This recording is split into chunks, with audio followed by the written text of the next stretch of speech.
Olga Merkusheva paid for signing the official form with her heart, liver, kidneys, and her own life.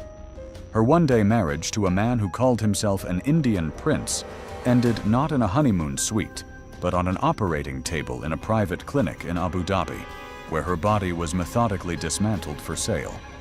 This case did not receive wide coverage in the world press, remaining a series of short notes in the closed databases of human rights organizations and a quiet investigation between the diplomatic departments of several countries. The story began on social media, like many modern tragedies. In April 2023, 25-year-old Olga Merkusheva, a resident of St. Petersburg, was on a tourist trip to the Persian Gulf countries. She actively maintained her Instagram profile, sharing photos of skyscrapers, desert landscapes, and exotic food. However, one of her posts abruptly changed the tone of her digital diary.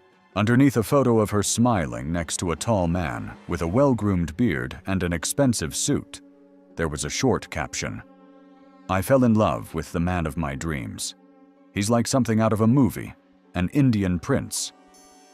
This post, which garnered several hundred likes, became the starting point of a journey that led, not to family happiness, but to a sterile operating room without windows. The man in the photo was 31-year-old Sahil Raja Singh Bahadur, who introduced himself to Olga as the heir to an ancient family and the Prince of Jaipur. For someone unfamiliar with the intricacies of Indian aristocracy, it sounded convincing. In reality, the institution of princely states in India was abolished decades ago, and although the descendants of Maharajas continue to use their titles unofficially, they have no legal or political power. For Sahil, the son of a former minister of the state of Maharashtra, it was just part of a carefully crafted image that worked flawlessly on young women from other countries. He had all the attributes of success: impeccable English, expensive watches, stories about private parties, and acquaintances with world celebrities. His stories were backed up by his family's real financial status, which made the lies almost indistinguishable from the truth. He invited Olga to Abu Dhabi, the capital of the United Arab Emirates, under a pretext she couldn't ignore, for an immediate wedding and the start of a life together. Judging by her messages to a close friend in St. Petersburg, Olga was convinced of the seriousness of his intentions.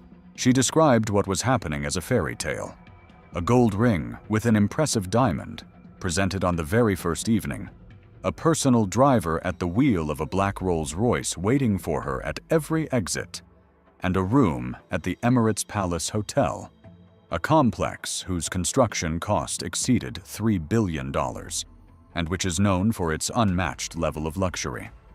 Her messages were full of delight and disbelief in her own happiness. She described the marble halls, the private beach stretching for over a kilometer, and the personal butler assigned to her suite. All this created the illusion of complete security and confirmed the status of her chosen one.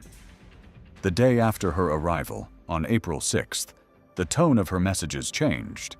In the morning, she sent her friend a short voice message, which would later become key evidence in the unofficial investigation into her disappearance. Olga's voice sounded muffled, with a mixture of excitement and poorly concealed anxiety. "Today, we will be officially married according to Muslim traditions. I'm a little scared, but he said it's temporary, to legalize our relationship for the hotel." The explanation Sahil gave Olga was absurd from a legal point of view, but in an atmosphere of all-consuming luxury and trust in a man who seemed omnipotent, it apparently sounded plausible enough. That was her last message. After that, her phone stopped responding, and her Instagram account went silent. To the outside world, Olga Merkusheva had simply disappeared into the vastness of the richest city on the planet. The silence lasted 11 days. For her family and friends in Russia, it was an alarming but understandable silence. Olga could have been absorbed in a new romance, a trip, or preparations for a wedding in a foreign country. In a world where communication is instantaneous, her absence from the internet was noticeable.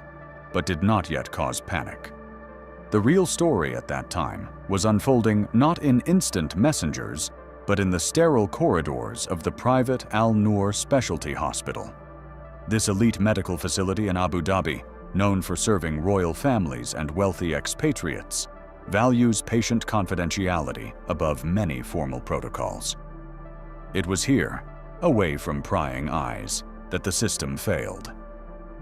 A crack in the wall of silence appeared thanks to one of the junior resident doctors, Dr. Yahya Abbas. He initiated an internal investigation, which, according to his plan, was supposed to remain unnoticed.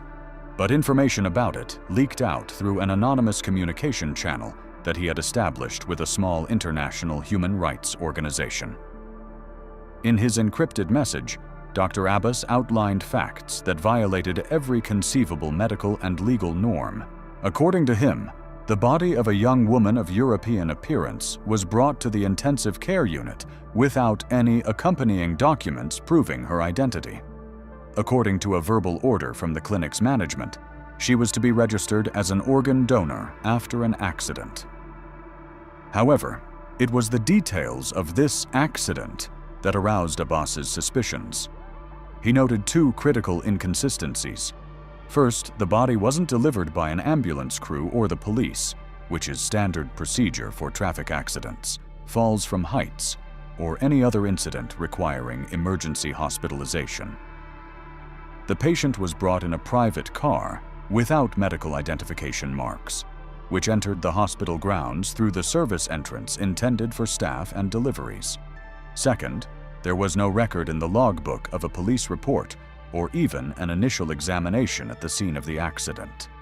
The body simply appeared in the clinic's system, as if it had materialized out of thin air. According to internal documents that Dr. Abbas managed to secretly photograph, the heart, both kidneys, liver, and corneas were removed within 4 hours of the official declaration of brain death. Such speed testified to the highest degree of readiness and coordination of the surgical team. This was not a spontaneous reaction to tragedy, but a pre-planned operation. The donor was listed in the documents as a certain Fatima bint Khalid, 29, a Syrian citizen. The choice of such a person was a cynical and calculated move. Syrian refugees scattered throughout the Middle East often had problems with their documents. Their registration was difficult, and diplomatic protection from their war-torn country was virtually non-existent. Such a woman could disappear, and no one would look for her. For the system, she was the perfect ghost. A formal fingerprint check yielded no matches with any of the databases of the Persian Gulf countries or Interpol, which only reinforced her status as unknown. However, it was Dr. Abbas's anonymous report that set off a chain of events. Human rights activists, having received the information, began their own investigation, comparing data on Fatima's arrival at the clinic with a database of female tourists who had recently gone missing in the region. They drew attention to the case of Olga Merkusheva, whose Instagram profile had gone silent during the presumed period. Using photos from her social media accounts, they were able to convey two key physical characteristics to their contacts in Abu Dhabi: a small but noticeable scar on the right side of her abdomen, left over from an appendectomy she had as a teenager, and a distinctive mole above her right collarbone, which was visible in many of her beach photos. A few days later, confirmation arrived. A source inside the clinic, risking his career and freedom, was able to access the body before it was prepared for cremation, and confirmed that the distinguishing features matched completely. The unknown Syrian woman, Fatima bint Khalid, and the missing Russian tourist Olga Merkusheva turned out to be the same person. The body, which was supposed to disappear without a trace, was given a name. And Olga's disappearance ceased to be just an alarming silence, and turned into a case of deliberate murder disguised as an act of medical donation. The identification of Olga Merkusheva's body became the key that allowed a glimpse into the well-oiled and ruthless mechanism operating in the shadows of the glittering facades of several Middle Eastern and Asian megacities. An investigation conducted by human rights activists and sympathetic insiders revealed that Sahil Raja Singh Bahadur was not just a lone fraudster, but an important link in an international program of illegal contract donation. This network was a shadow consortium operating through a network of premium private clinics located in Delhi, Abu Dhabi, and Muscat. Their target audience was not desperate poor people willing to sell a kidney for a few $1,000s, but young healthy women from countries whose citizens do not always receive adequate diplomatic protection: Eastern Europe, India, the Philippines, and Malaysia. The scheme was based on the cynical use of marriage as a legal loophole. The victims were not kidnapped off the streets or forced to donate by direct use of force. Instead, they were drawn into a carefully staged performance, the ultimate goal of which was to obtain a fictitious marriage certificate. Sahil and others like him played the role of wealthy and influential suitors, ready to do anything for their chosen ones.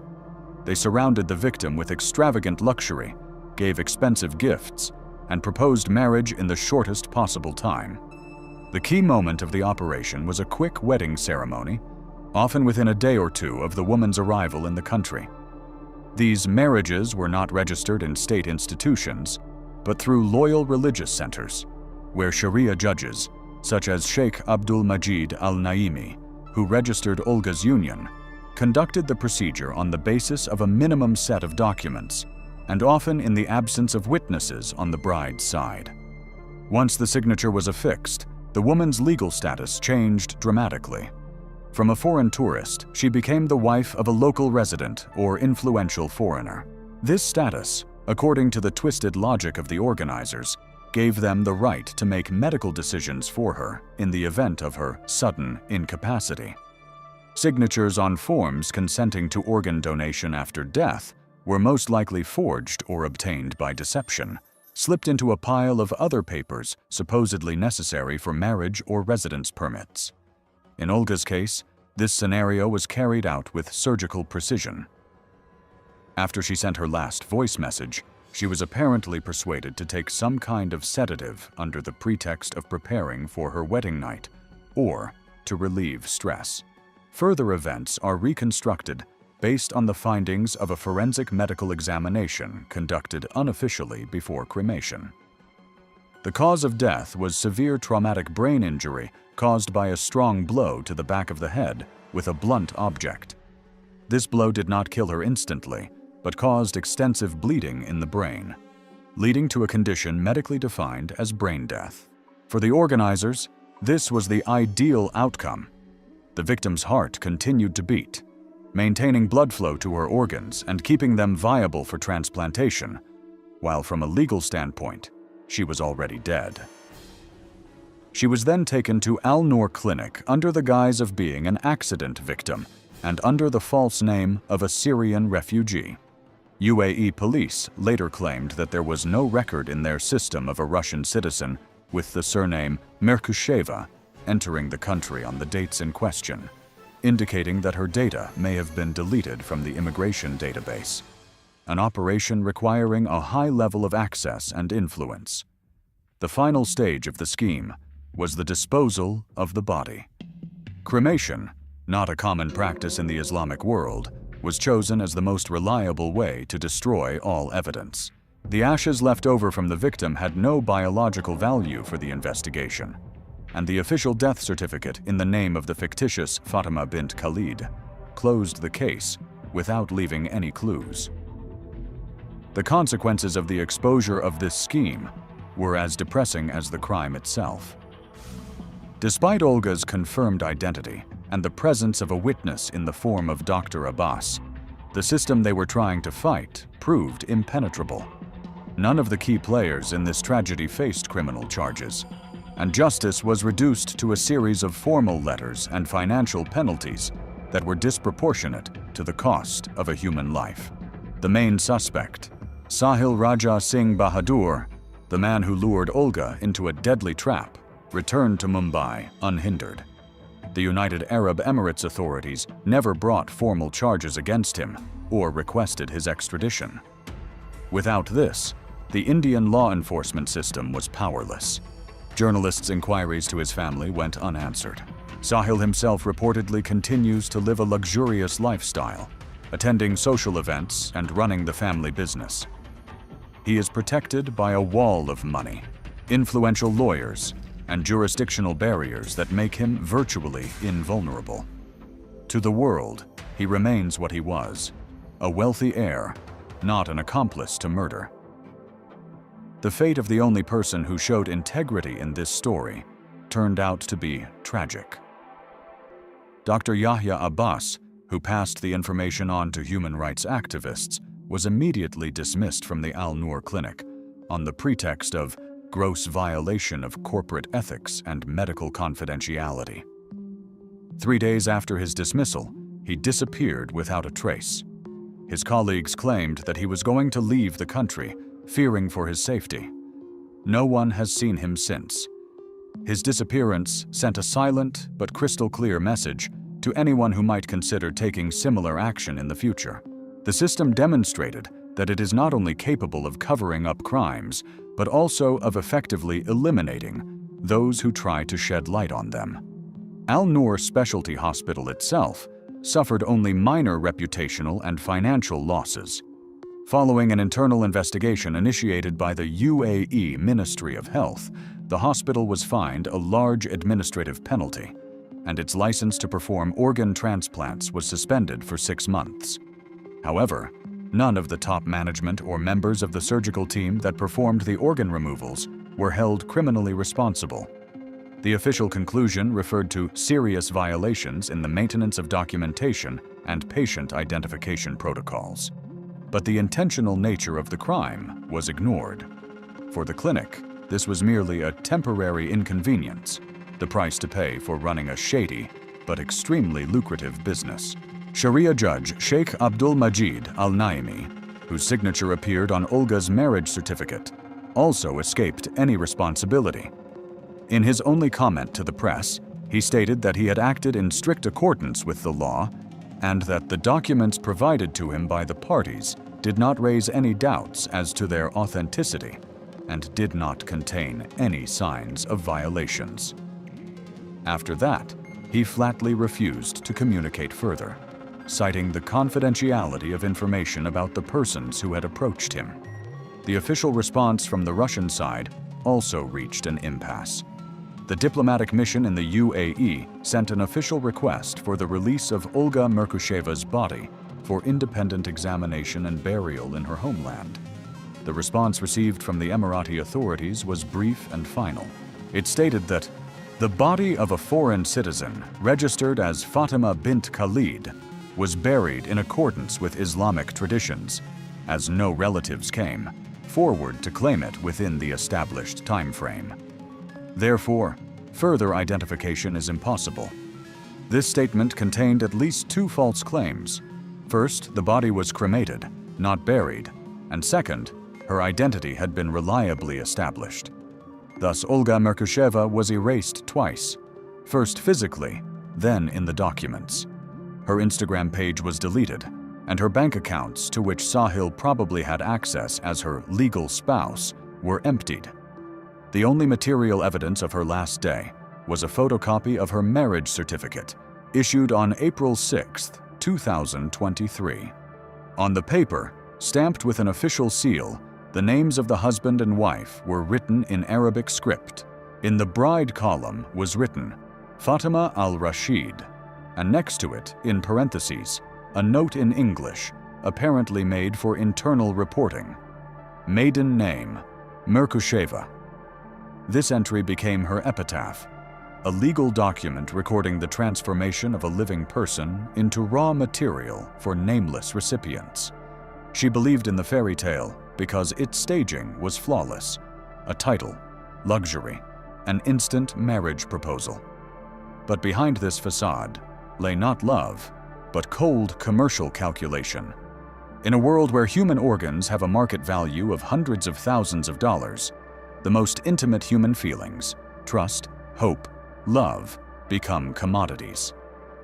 They are used as bait. Olga's story is not a story of unhappy love. It is a story about how deadly dangerous an illusion can be, especially in the age of social media, where anyone can create an image of themselves as a prince. Criminal syndicates have learned to exploit this universal dream of a miracle, turning it into a well-oiled conveyor belt. Perhaps real princes do exist, but the story of Olga and many others who remain nameless serves as a stark reminder that in the 21st century, a fairy tale that seems too good to be true is most often a carefully planned trap, and the price for believing in it can be absolute. A 28-year-old history teacher from Kazan was sold to an underground religious correction center in Riyadh, where she was kept suspended by her wrists for 19 days until she died of multiple organ failure. Officially, Olesya Mansurova is listed as missing. In the summer of 2023, Olesya Mansurova received an offer that seemed like the perfect start to a new life. Quran Learning International, a company registered in Bahrain, offered her a teaching contract at a private Islamic school for girls in the capital of Saudi Arabia. The salary of $3,000 was 10 times her monthly income in Kazan. Free housing, transportation, medical insurance. The conditions seemed perfect for a young teacher who dreamed of international experience. The company representatives made an exceptional impression on Olesya. During video calls, they spoke calmly and politely, demonstrated a deep knowledge of Islamic pedagogy, and emphasized the importance of girls' education in the modern world. A middle-aged man who introduced himself as the Human Resources Director quoted the Quran and talked about progressive methods of teaching history through the prism of Islamic values. A woman in a hijab, who identified herself as the school's deputy director, explained in detail the system of mentoring and support for foreign teachers. Olesya checked the company's registration details through official sources in Bahrain. The educational license was valid, the address existed, and the contact details worked. On social media, she found profiles of several teachers who allegedly worked on similar projects for the company in the United Arab Emirates and Kuwait. Their posts looked natural. Photos with students, stories about cultural differences, gratitude for the hospitality of their Arab colleagues. The contract arrived in English and Arabic, notarized in Manama. Olesya hired a translator in Kazan to check the Arabic text. The document contained standard terms and conditions of employment, social guarantees, and a detailed description of the duties of a history teacher for girls aged 12 to 16. The only peculiarity was the wording about the need to observe local religious traditions and dress code, which seemed natural for a conservative country. Olesya's parents treated her plans with caution, but did not interfere. Her father, an engineer at a factory, spoke about the importance of international experience for his daughter's career. Her mother, an accountant, was concerned about safety, but recognized the financial benefits of the offer. Olesya promised to call every day and come home for the winter holidays. 10 days after signing the contract, she received a ticket for a flight from Kazan to Moscow to Riyadh, and a visa issued as a work visa for the education sector. At Domodedovo Airport, she was seen off by colleagues from the school where she had worked for the past 4 years. The principal gave her a book on Russian history in English for her future students, and the deputy principal asked her to bring souvenirs from Saudi Arabia. The flight went smoothly. On the plane, Olesya met a Russian family flying to Riyadh on her husband's work contract as an oil worker. The woman talked about life in a closed compound for foreigners, the difficulties of adapting, but also the opportunities that working in a rich country opens up. They exchanged contact details and agreed to meet when Olesya settled into her new home. At King Khalid Airport, Olesya was met by a man in traditional white clothing who introduced himself as Ahmed. He spoke English with an accent, but clearly enough. He showed her a sign with her name on it and his school transport service employee passport. He explained that he was taking her to the mentor's house, where she would spend her first week orienting herself and getting to know her colleagues before starting work. The car was a regular dark-colored sedan with no school identification marks. Ahmed apologized for the lack of air conditioning and suggested that Olejia close her eyes from the bright desert sun and read a few surahs from the Quran to bless the start of her work. He turned on an audio recording of a man's voice chanting Arabic text and asked her to repeat the words after the reader.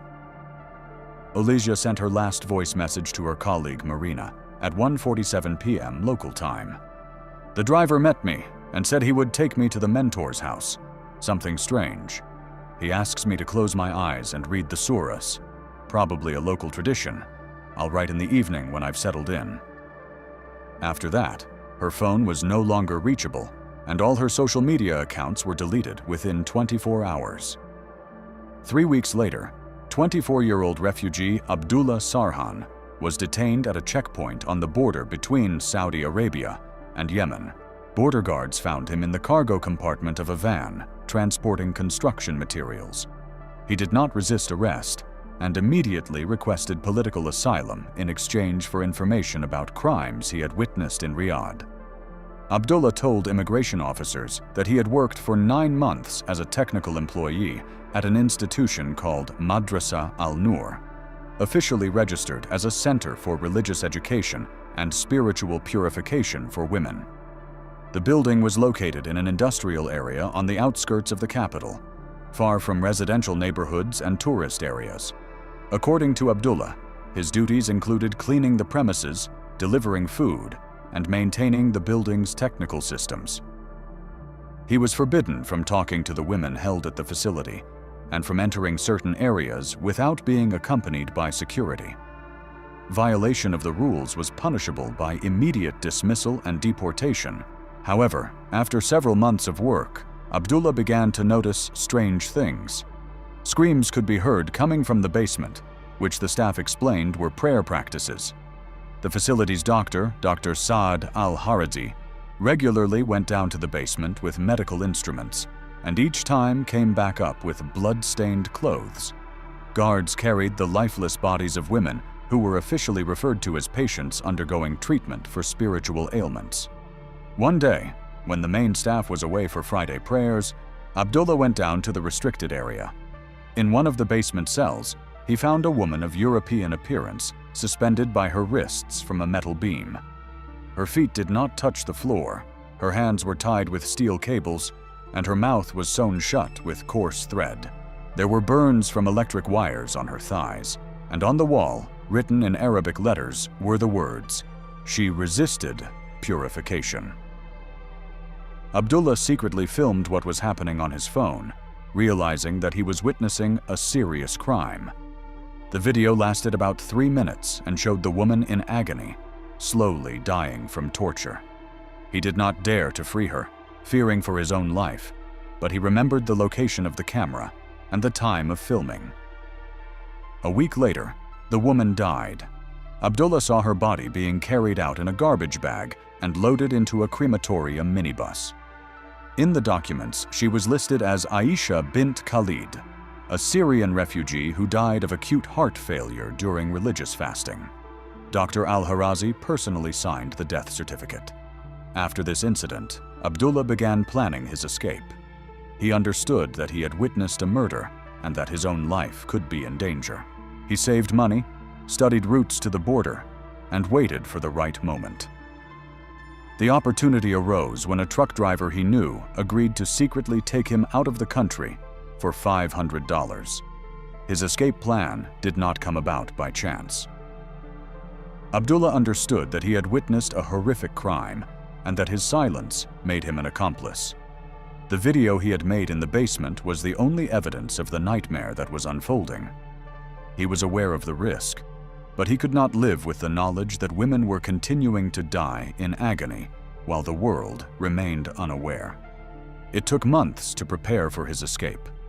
Abdullah saved every rial from his $250 monthly salary, lived in a dormitory for migrant workers, and denied himself everything but the bare necessities. He studied truck routes, found out the schedules of security shifts at border crossings, and talked to other desperate people who dreamed of returning home. The decisive role was played by Yusuf, a Yemeni truck driver who regularly transported construction materials between Riyadh and the border areas. For $500, he agreed to hide Abdullah in the cargo compartment among bags of cement and drive him to the border. The plan was for Abdullah to get out of the truck a few kilometers before the border crossing and try to cross the border on foot through desert areas. However, the truck was thoroughly inspected at the checkpoint. Border guards found Abdullah, exhausted from the heat and lack of air, among the construction materials. Yusuf was arrested for illegal transportation of people and later deported to Yemen. Abdullah ended up in a detention cell where he told his story to immigration officers. Initially, his testimony was met with disbelief. The story of secret torture of women in a religious center seemed too incredible even for the skeptical border guards. However, when Abdullah showed a video recording on his phone, the atmosphere in the interrogation room changed dramatically. The officers saw footage that could not fail to shock even hardened security service employees. The 3-minute and 20-second video showed a woman of European appearance suspended by her wrists from a metal beam in a basement room. Her feet did not touch the floor, and her hands were tied behind her back with steel cables. Her mouth was sewn shut with coarse black thread, and her thighs showed burns from electric wires. Written on the wall in Arabic letters were the words, "She resisted purification." The woman was unconscious, her body hanging limply from the restraints. Bruises were visible on her arms from the cables that had cut into her skin down to the bone. A pool of blood and other bodily fluids was visible on the floor beneath her. The camera showed a close-up of her face, swollen from beatings, her eyes closed, but still recognizable. The quality of the recording was sufficient for identification. Abdullah filmed secretly, so the image was slightly shaky, but the main details were clearly visible. In the background, part of the room was visible. Stone walls, metal suspension fittings, medical instruments on a steel table, containers with unknown liquids. The border guards immediately contacted the Central Security Service. The case was transferred to a special unit investigating crimes against state security. Abdullah was transferred to more comfortable conditions of detention and was granted the status of a witness under state protection. At the same time, attempts to identify the victim began. A request was sent to Interpol with a description of the woman's appearance and the circumstances of her alleged disappearance. European human rights organizations, which received a copy of the video through diplomatic channels, brought in experts in biometric identification. The breakthrough came a week after Abdullah's arrest. Olesya Mansurova's parents contacted the Russian consulate in Riyadh with a statement about their daughter's disappearance. They provided photographs, medical records, and documents about her education and work history. Consulate staff compared this data with information received from human rights activists.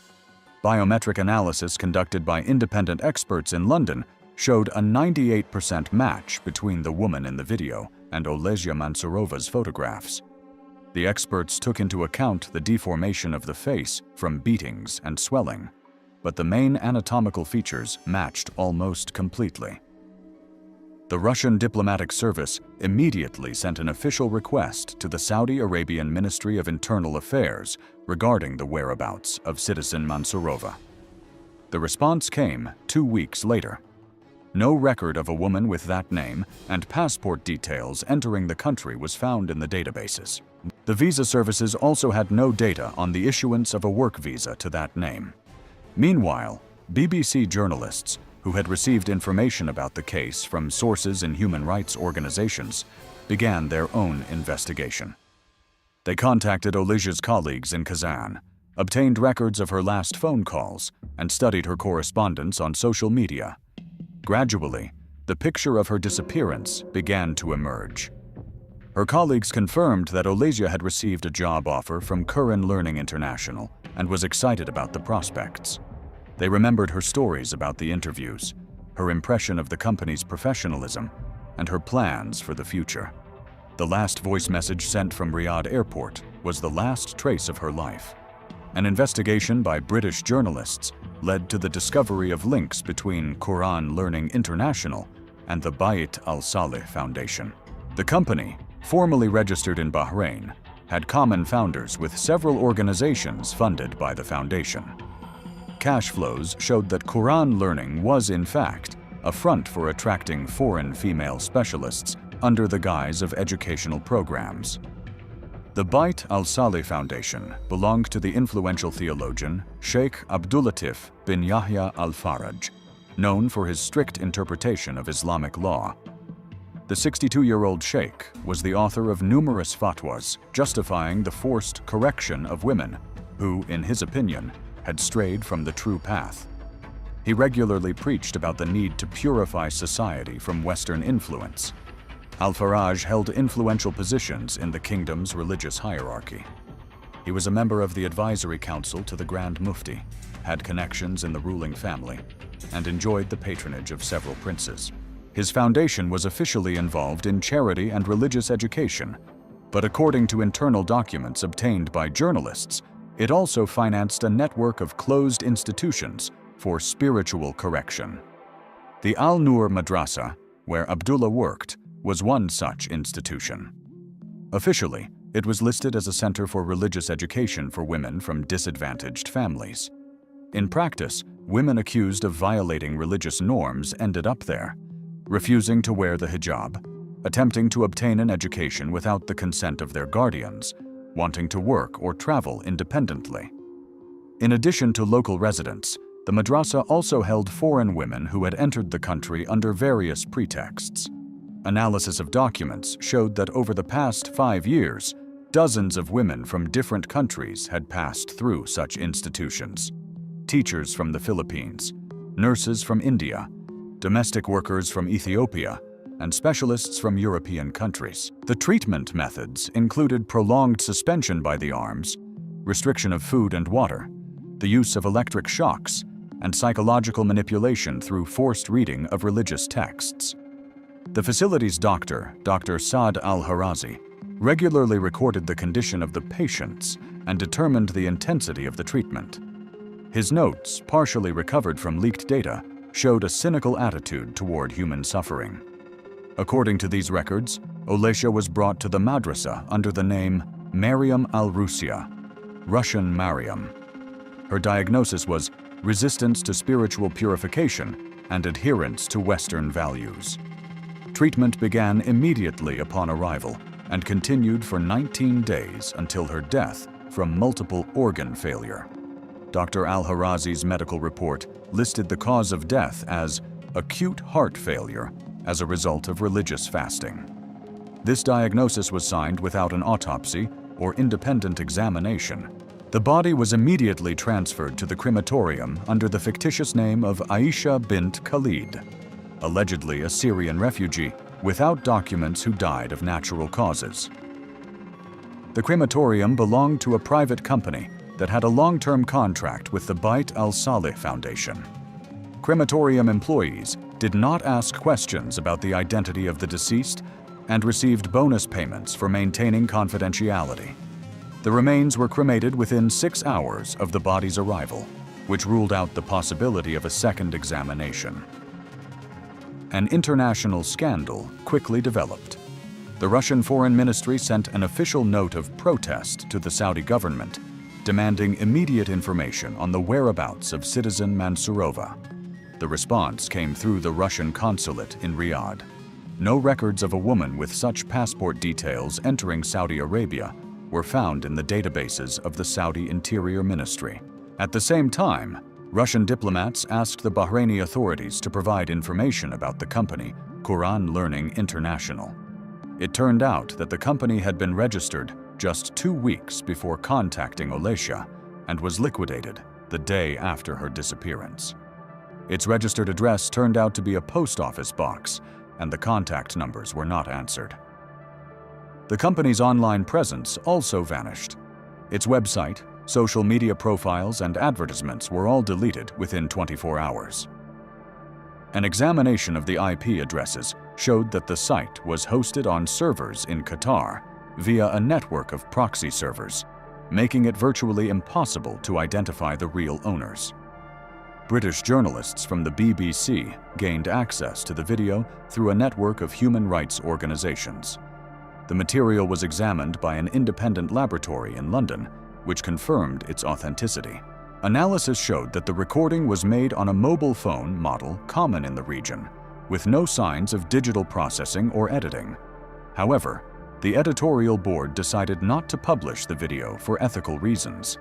The editor-in-chief of the investigative department said that the material contains scenes of extreme cruelty that could traumatize viewers and violate the dignity of the victim.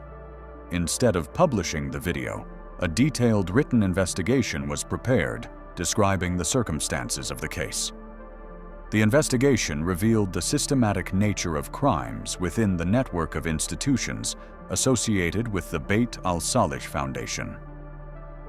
Over the past 5 years, hundreds of women have passed through such centers, most of whom did not survive. There were no official statistics, but leaked internal documents showed horrific mortality rates. The European Parliament adopted a resolution condemning human rights violations in Saudi Arabia and calling for an international investigation into the activities of religious detention centers. However, the document was only a recommendation and did not provide for specific sanctions. Amnesty International published a special report on the system of religious correction for women in Saudi Arabia. The document mentioned the existence of 23 similar institutions across the country where women accused of violating religious and social norms are held. Olesia's parents continued their attempts to have their daughter's body returned.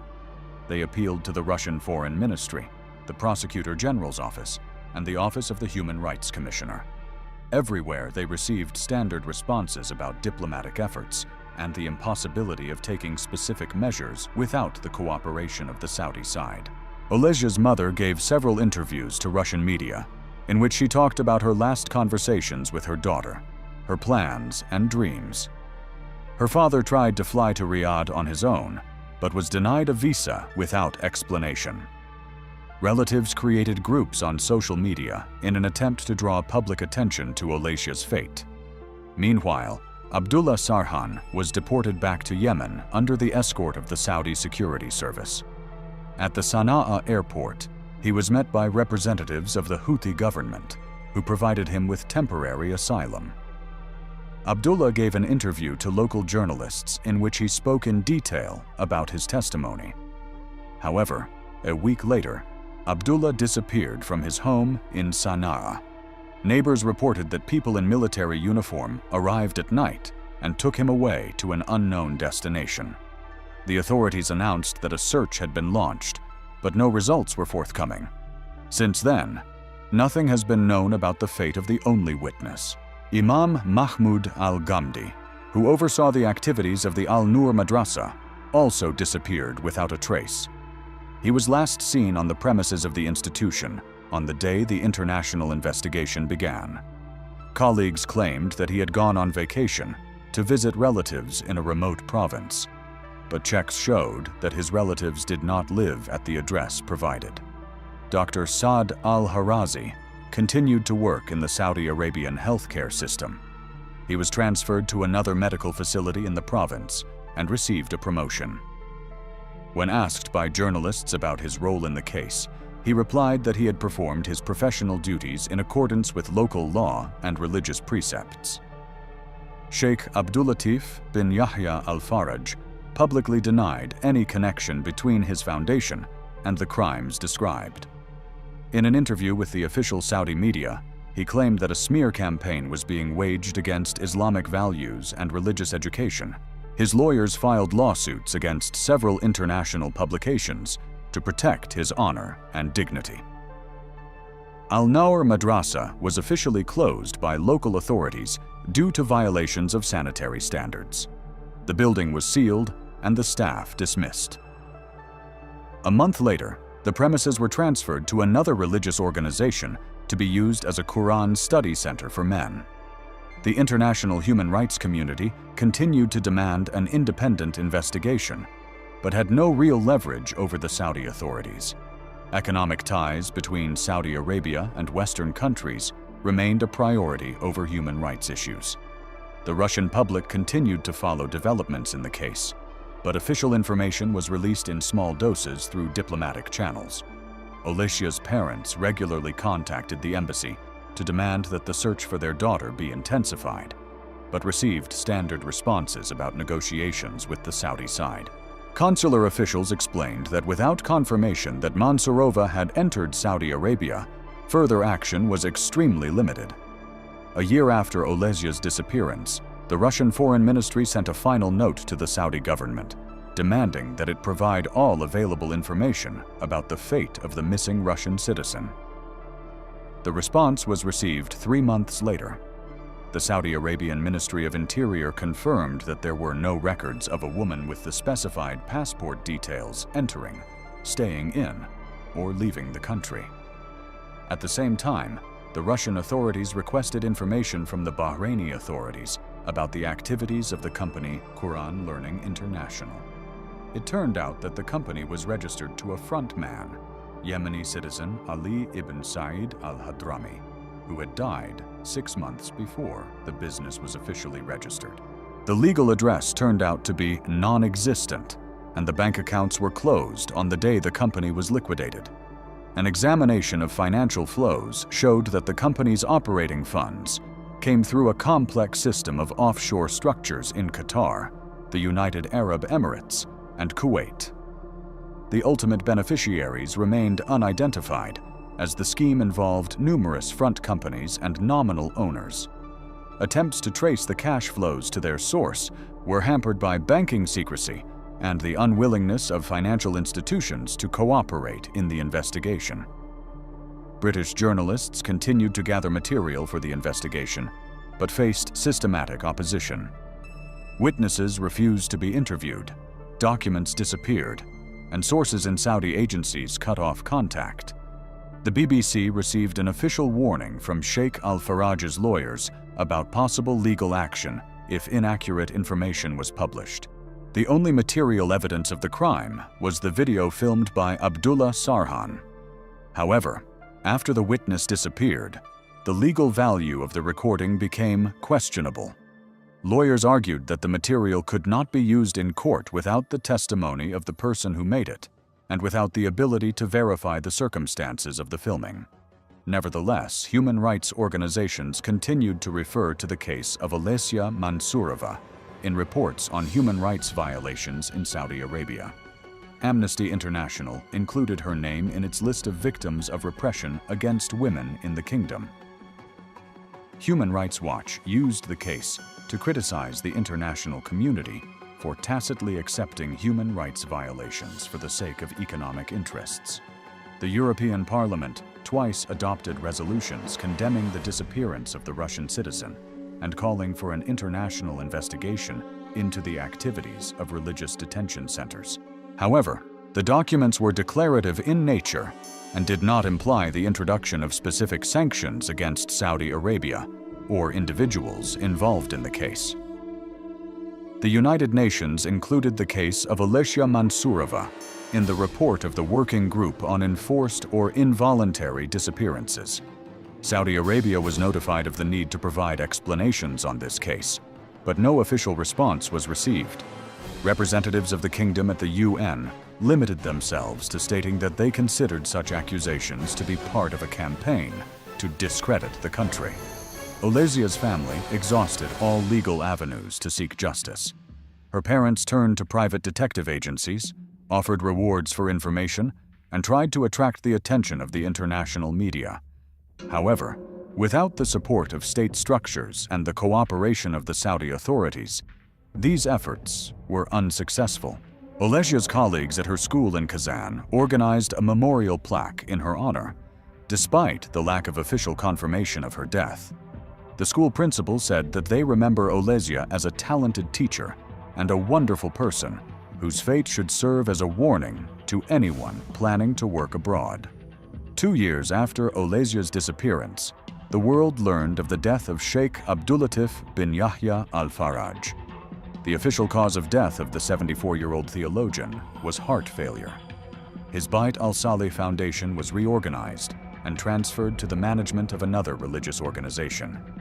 The activities of the Al-Nur Madrasa and similar institutions were officially terminated. Dr. Saad al-Harazi continued his medical practice at a provincial hospital and was awarded the title of Honored Doctor of Saudi Arabia for his many years of service in the healthcare system. When asked by journalists about his past work, he replied that he had always been guided by the Hippocratic Oath and local laws. To this day, Olesya Mansurova is officially listed as missing. The Russian authorities have not recognized her death because there is no documentary evidence, and her body has not been found. In passport databases, she is still listed as a valid citizen with unlimited validity of documents. All those involved in the tragedy know the truth. Her parents, who lost their only daughter, know it. Diplomats, who are powerless in the face of political and economic interests, know it. Human rights activists, who cannot break through the wall of silence and mutual cover-up, know it. Journalists, who have evidence but cannot make it public due to ethical considerations and legal restrictions, know it. The case of Olesya Mansurova has become a symbol of impunity, flourishing under the guise of religious traditions and geopolitical interests. Her death in the basement of the madrasa was not an accident or the result of a misunderstanding. It was part of a system that continues to exist and destroy the lives of women who dare to seek a better future outside their home country. Irina Selivanova, a 24-year-old journalism student from Voronezh, received a certificate as the winner of the Arab cultural reality show, Women of Culture. 72 hours later, her body, with broken ribs and signs of rape, was dumped in a dry riverbed in Bahrain. Irina Selivanova applied to participate in the casting of the Al Mazaya Media Company in February 2023 through an advertisement on social media. The project was positioned as an educational program for young women with prize money and cultural trips to the Persian Gulf countries. The organizers promised participants an introduction to Arab culture, language practice, and the opportunity to receive a scholarship to study at universities in the United Arab Emirates. The casting took place in 3 stages. First, the girls filled out a questionnaire with personal data, photos, and information about their families. The second stage required them to record a video in Arabic or English about their interests and plans. The final selection included a video interview with representatives of the jury. Irina passed all 3 stages and in March received an invitation to Bahrain to film the final. Selivanova studied Arabic at the journalism department of Voronezh State University. Her teachers described her as a capable student with good academic performance. Irina was planning a career as an international correspondent and saw participation in the TV show as an opportunity to gain work experience in Arab countries. Her parents supported their daughter's decision, despite her mother's concerns about traveling to the Middle East. In April, Irina received plane tickets, a visa, and a detailed itinerary for her stay in Bahrain from the organizers. According to the documents, the participants were to spend 10 days in the country. The first 5 days were set aside for rehearsals and preparation for the final broadcast, the next 3 days for filming, and the last 2 days were planned as free time to get to know the country. On April 21st, Irina flew from Moscow to Manama on a Gulf Air flight.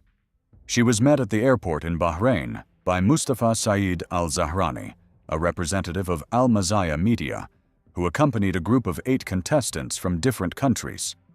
The girls were accommodated at the city center residence hotel in the business district of Manama. The first few days of their stay went according to plan. The contestants visited cultural sites, learned about local traditions, and prepared for the competition tasks. Irina regularly called her parents and shared her impressions on social media. In the photos, she looked happy and excited about what was happening. The final broadcast was filmed on May 24th in the pavilion of the Bahrain TV television company. The competition program included tasks on knowledge of Arab culture, improvisation in Arabic, and presentation of projects on intercultural dialogue. The jury consisted of 5 people, including Sheikh Salman ibn Fashed al-Munawir, who was introduced as a businessman and philanthropist who funds educational projects.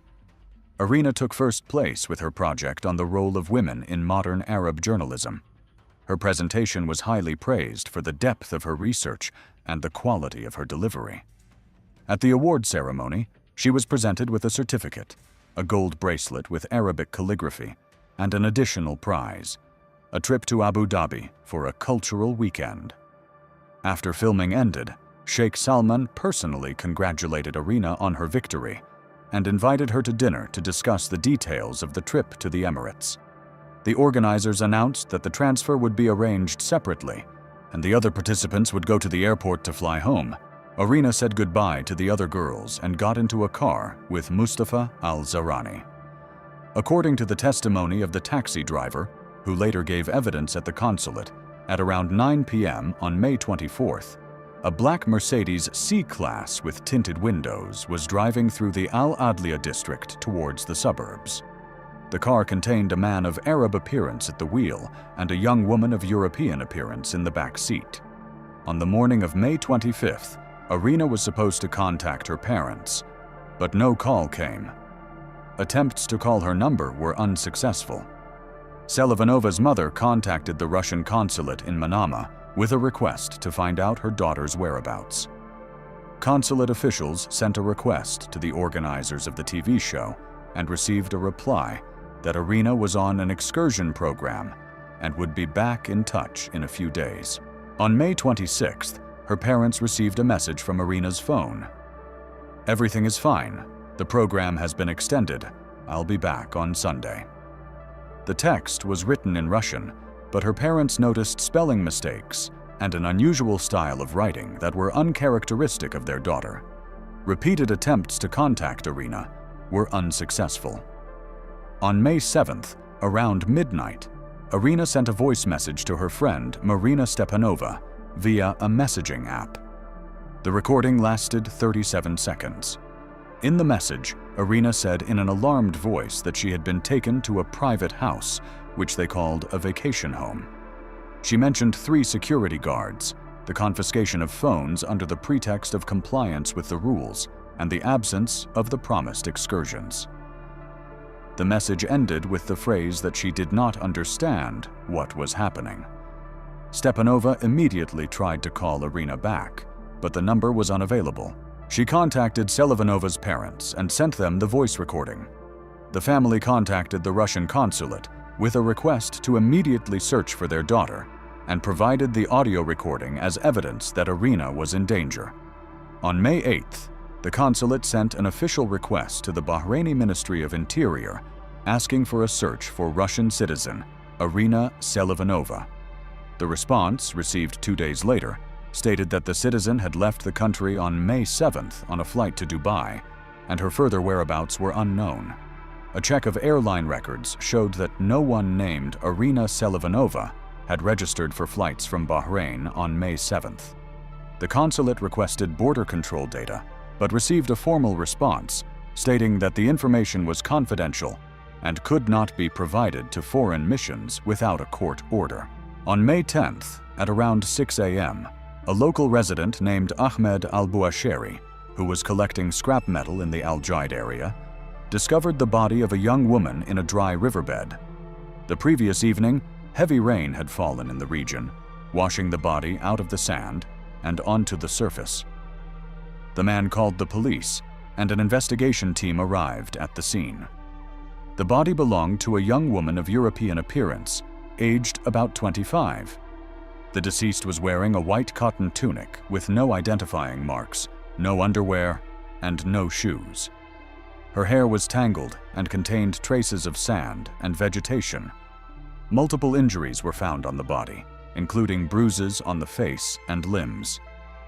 A preliminary examination showed signs of violent death. The face was severely swollen, the nose was broken, and the lips were smashed. There were marks on the neck that resembled fingerprints. The hands had defensive wounds on the palms and forearms. The chest was deformed, indicating rib fractures. The right ankle was bent unnaturally. There were no documents on the body. The police photographed the deceased and sent the photos to missing persons databases.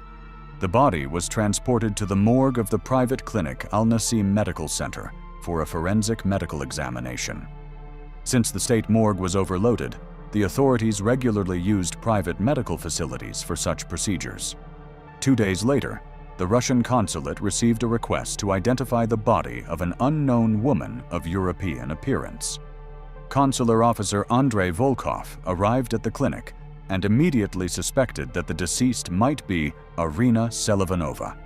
Despite the damage, her facial features and physique matched the description of the missing girl. For accurate identification, fingerprints were taken and sent to the Russian database. The results came back a day later. The fingerprints matched those of Irina Selivanova, as recorded when she applied for her passport. The consulate immediately notified her parents of the tragic discovery and demanded that the Bahraini authorities conduct a full investigation into the circumstances of her death. A forensic medical examination conducted by Dr. Khalid Al-Manouri at the Al Nasim Medical Center revealed multiple injuries incompatible with an accident.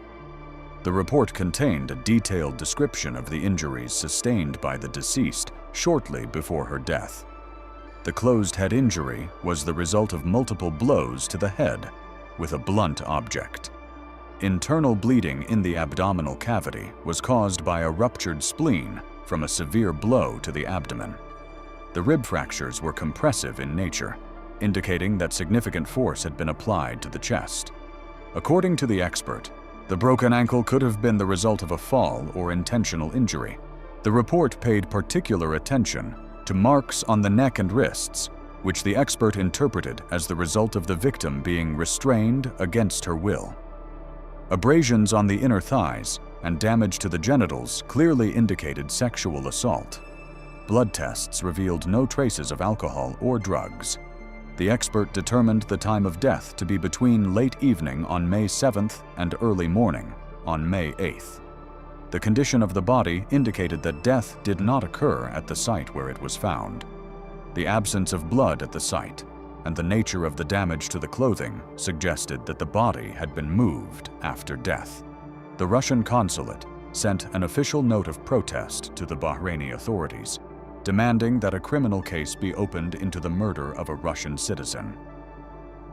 In its response, the Bahraini Ministry of Interior reported that a preliminary investigation had been launched under the leadership of Major Farid Al-Khalifa from the Special Cases Department.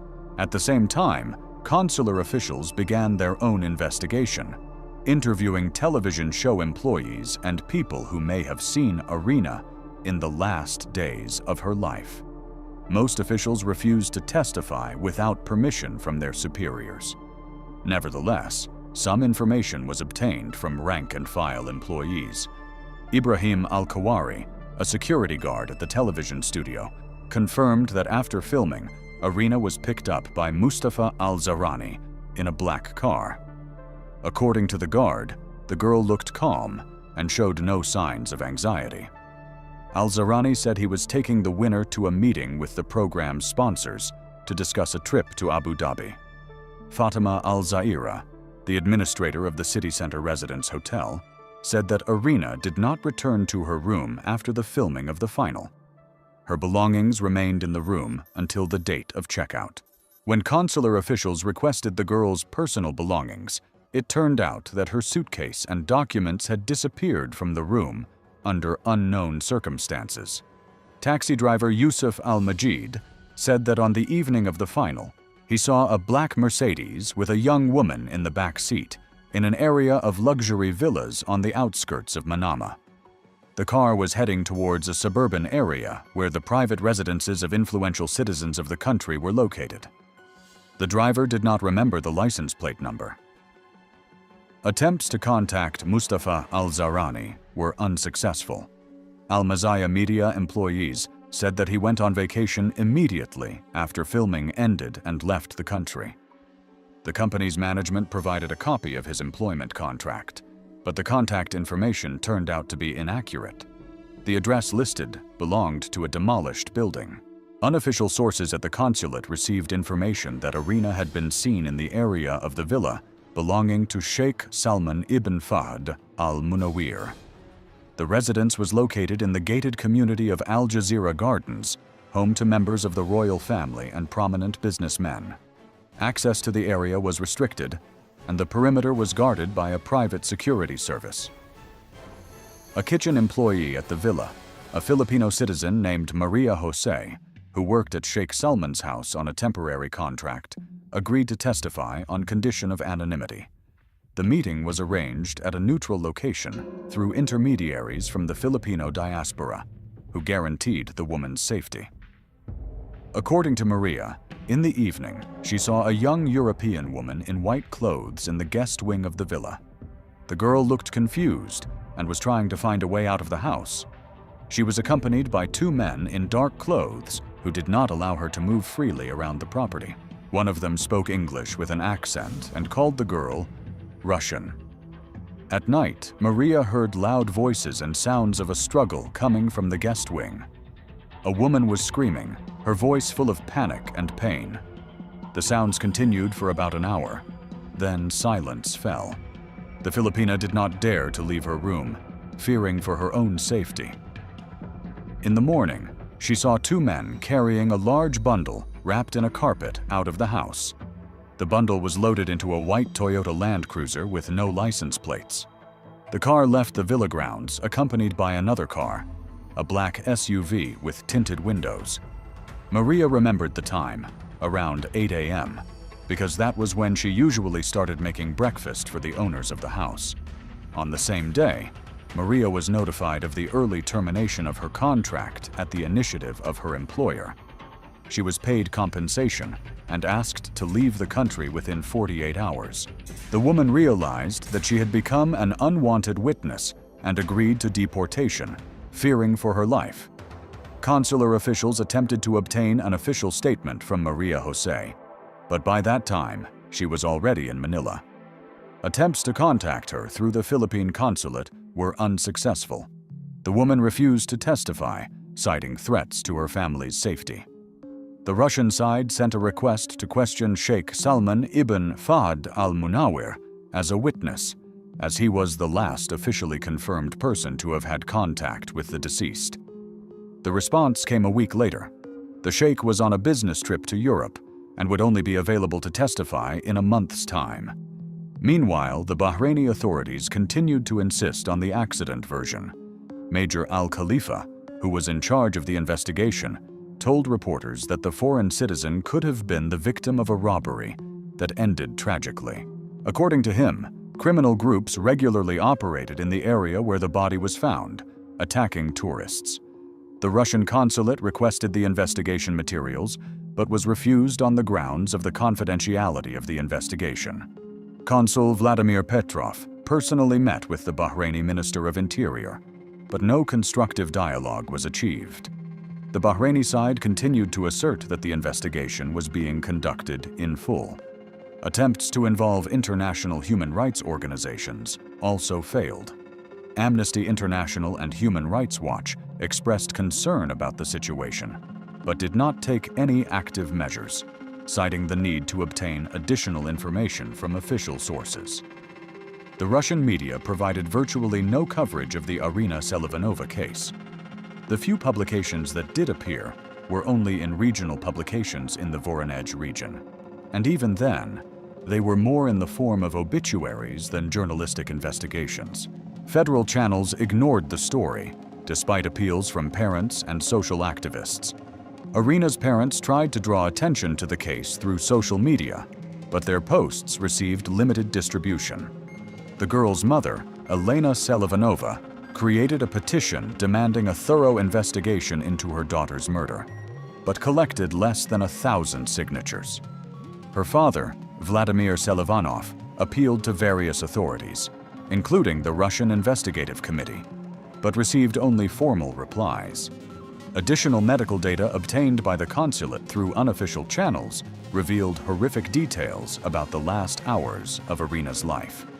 Dr. Al-Manouri, who performed the autopsy, shared details in a private conversation with the Russian medical attaché that were not included in the official report at the request of local authorities. The nature of the injuries indicated prolonged torture. More than 30 separate bruises of varying ages were found on the victim's body, indicating systematic beatings over several days. The oldest bruises on her shoulders and back had a yellow-green hue, corresponding to 3 to 4 days before her death. The fractures of the nose and cheekbone were consistent with targeted blows. The medical expert determined that the blows were delivered with great force, probably by a person who was significantly larger than the victim. The marks on her face indicated that Irina was beaten while lying on her back, as evidenced by the nature of the bruises. The injuries to her hands indicated that the girl had tried to defend herself. The defensive wounds on her palms and forearms were deep, some reaching the bone. Particles of skin and blood were found under her fingernails, belonging not to the victim, but to her attackers. DNA analysis of these samples could have identified the perpetrators, but the Bahraini authorities refused to conduct such an investigation. The perpetrators showed particular cruelty in inflicting injuries to the chest. The broken ribs formed a characteristic pattern, indicating that the victim's chest had been stomped on. 3 ribs were broken in 2 places each, which could only have happened under extreme force. One of the fragments damaged the lung, causing internal bleeding. The spleen rupture was caused by a severe blow to the abdomen, probably with a knee. The intra-abdominal bleeding was so profuse that it was the immediate cause of death. The expert assessed the force of the blow as sufficient to kill a healthy person within half an hour without medical attention. The sexual assault was gang rape. Damage to the genitals indicated that several men were involved in the crime. Abrasions and bruises on the thighs indicated that the victim was held down by force. The absence of seminal fluid indicated either the use of contraception or thorough cleaning of the body after the crime. Marks on the neck indicated attempts at strangulation. The fingerprints were so clear that they made it possible to determine the size of the attacker's hands. At least 2 of them had large hands, corresponding to men of above average height. The strangulation was not completed. Death occurred earlier from internal bleeding. Analysis of the stomach contents showed that the last meal was eaten 8 to 10 hours before death. Irina had eaten rice with vegetables and drunk water. The absence of alcohol or drugs ruled out the possibility that the victim was in an altered state of consciousness. She was fully conscious during the torture and murder. The condition of her clothes added to the picture of what happened. Her white tunic was torn in several places, and the nature of the tears indicated that the fabric had been torn with great force by hand. Traces of semen were found on the clothing, despite obvious attempts to clean it. Fibers from an expensive carpet and particles of sand, characteristic of the Persian Gulf coast, were also found. The underwear was completely missing.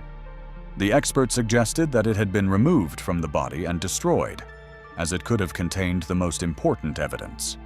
The absence of shoes also indicated an attempt to hide traces of the crime. The soles of the shoes could have retained dust from the room where the murder took place. The body's temperature and degree of decomposition made it possible to determine the exact time of death. Irina died between 2 and 4 o'clock in the morning. The body was kept in a cool room for about 6 hours after death and then moved to a hot place. This was consistent with the theory that the murder took place in the house and the body was taken away in the morning. The absence of drag marks on the sand or asphalt indicated that the body had been transported by car directly to the dumping site. The nature of the damage to the clothing from contact with the ground showed that the body had been dropped from a height of about 1 meter, probably from the back of a truck or a tall SUV. The forensic doctor noted that the victim fought until the very last moment. This was evidenced not only by defensive wounds, but also by the nature of the bruises. Irina tried to get up after falling, turned to avoid blows, and covered her head with her hands. The criminals methodically broke her resistance by striking her limbs to prevent her from moving. The killers showed particular cruelty in that they did not rush. The intervals between inflicting various injuries ranged from several minutes to half an hour. This indicated either the sadistic tendencies of the criminals or attempts to extract some information from the victim. The nature of some of the blows suggested that Irina was being forced to do something. Blood tests showed high levels of adrenaline and cortisol, confirming the extreme stress and fear experienced by the victim. These levels were several times higher than normal, even for extreme situations. The girl realized she was being killed and fought for her life until the very end. Microscopic analysis of particles under her fingernails revealed fragments of expensive fabrics, silk, and cashmere. This indicated that the attackers were dressed in high-quality clothing, which did not correspond to the version of a domestic robbery. Particles of gold were also found, possibly from jewelry that Irina had tried to snatch from her attackers. The condition of the victim's hair indicated that she had been dragged by it. Multiple hair breaks at the roots, abrasions on the scalp, and torn clumps of hair indicated that this was one of the ways in which pain was inflicted. Particles of expensive marble, used to decorate the floors of elite homes, were also found in the hair. Post-mortem injuries were minimal, indicating that the body had been handled with care after death. This contradicted the version of events suggesting that the criminals had panicked and indicated that they were experienced in covering up traces of their crimes. The body had been thoroughly washed, but traces of blood remained in the ear canals and between the toes. Russian experts, who obtained copies of medical documents through unofficial channels, concluded that the murder was ritualistic or demonstrative in nature.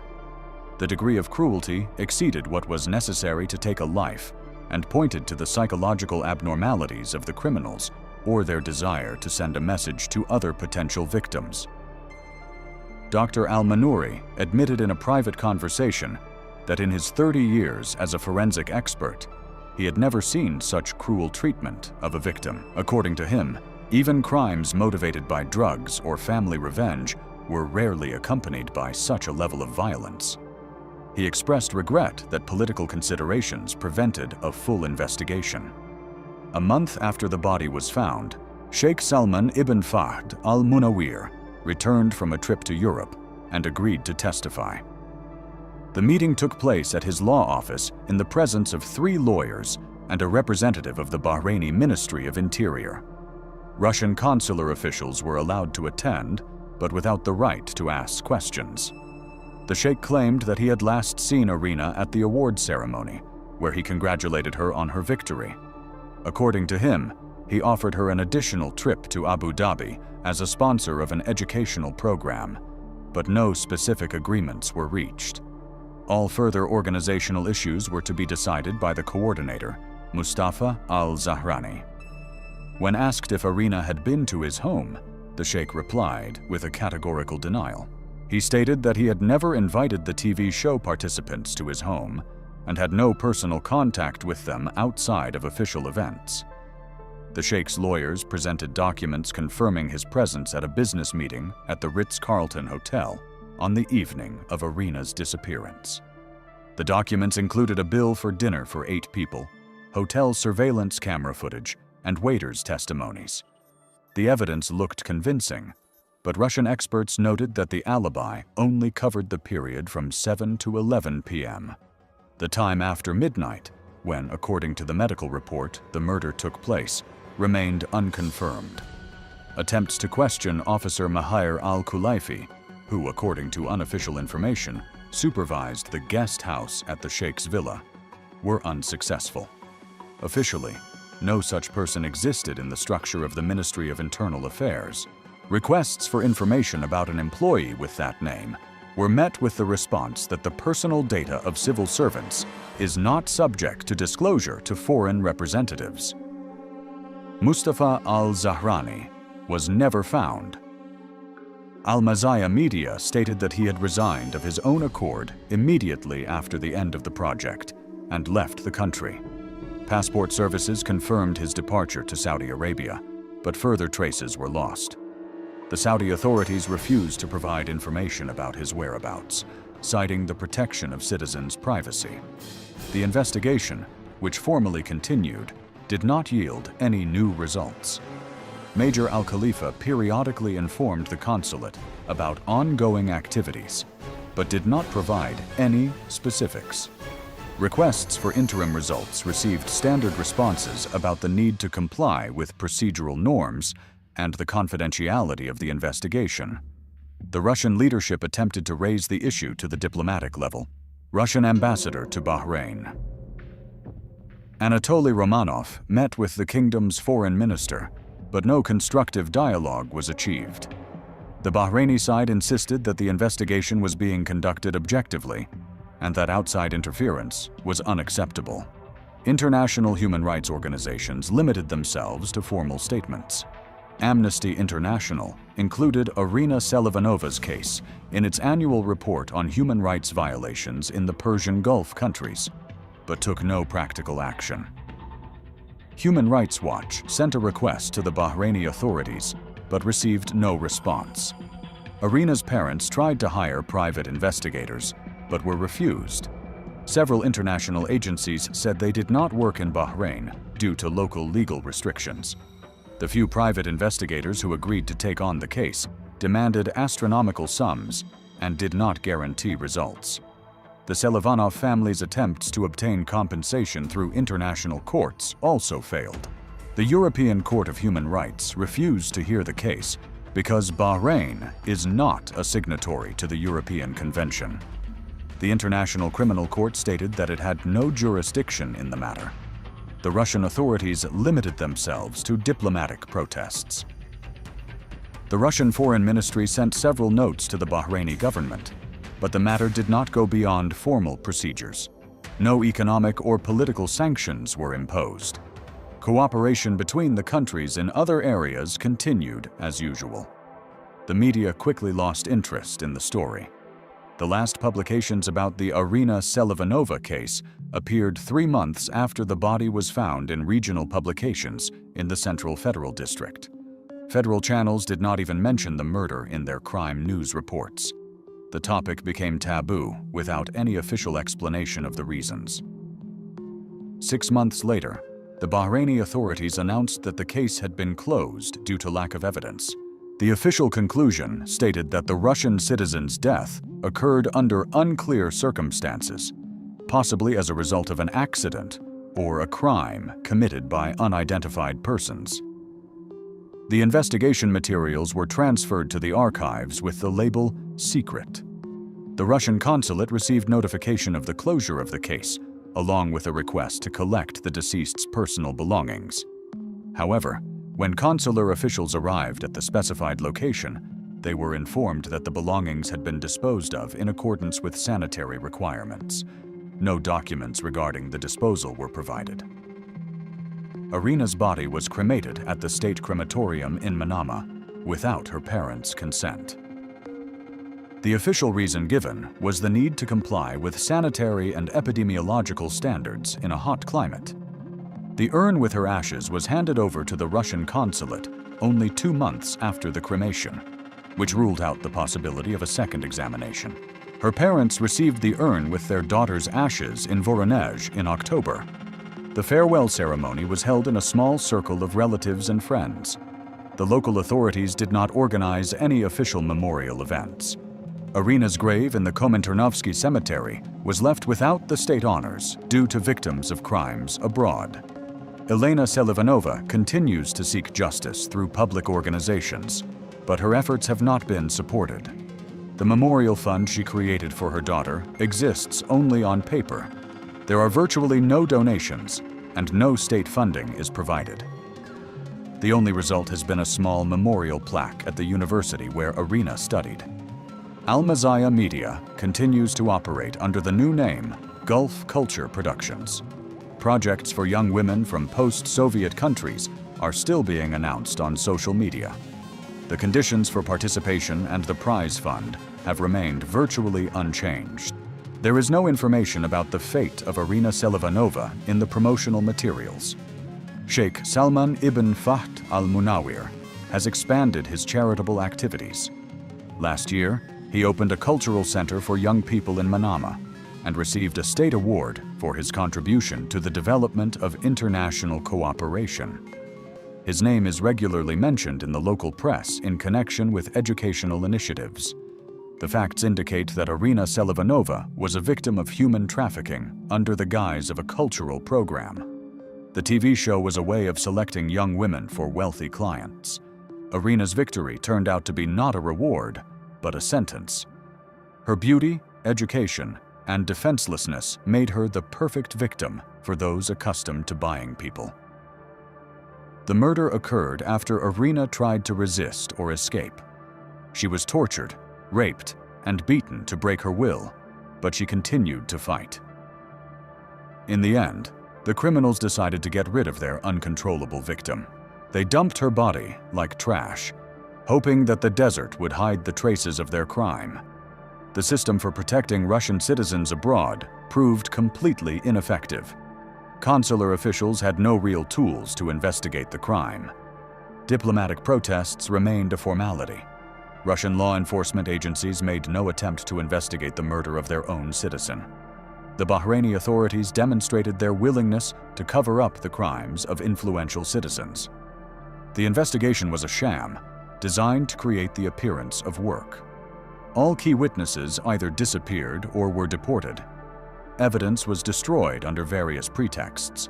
Corruption permeated the entire system, from rank-and-file police officers to senior officials. The international community chose to turn a blind eye to the obvious murder. Economic interests proved more important than the life of a young woman. Trade relations with wealthy oil monarchies are worth more than justice for the victims of their crimes. Human rights remain a mere declaration when it comes to real money. Irina Selivanova wasn't killed by random criminals, but by members of an organized group specializing in human trafficking. Her death was the result of her resistance to a system that turns young women into commodities for wealthy perverts.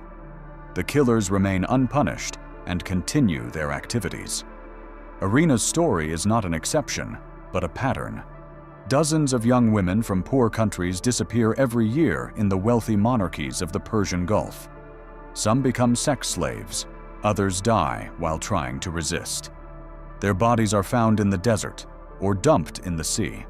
No investigations are conducted, and the guilty parties are not punished. A 24-year-old student from Voronezh dreamed of becoming a journalist and telling the world the truth. Her own death became a story that the world chose not to hear. Irina Selivanova was raped, beaten to death, and thrown into a river by wealthy sadists who knew they would go unpunished. Her murder is a condemnation of a system that values money over human life.